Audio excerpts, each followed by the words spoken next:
哎呦我的妈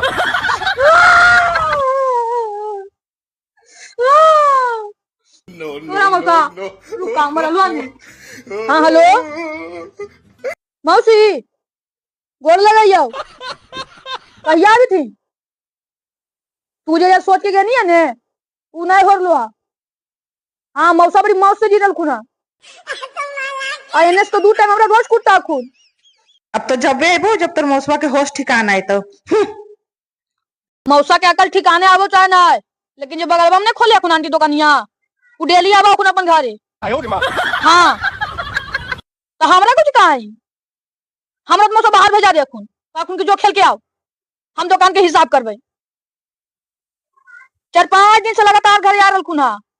रोज दुकानिया के हिसाब में होबा है हमने समझ लिया हां अबे साले हाँ पहली कह दियो फिर उनकर बुतर होते तो तू कम देखी मुहा मिल है अब ये समझा दियो ठीक हाँ हाँ हाँ अब गाड़ी को महाजा ले लइया 哎呦我的妈 हाँ आलम दैया दुखा द पिटा पिटा के ठीक गोर लगाइयो कौन है ये लोग? अच्छा रुका मौसा आ रहल खुना मौसी मरलो ने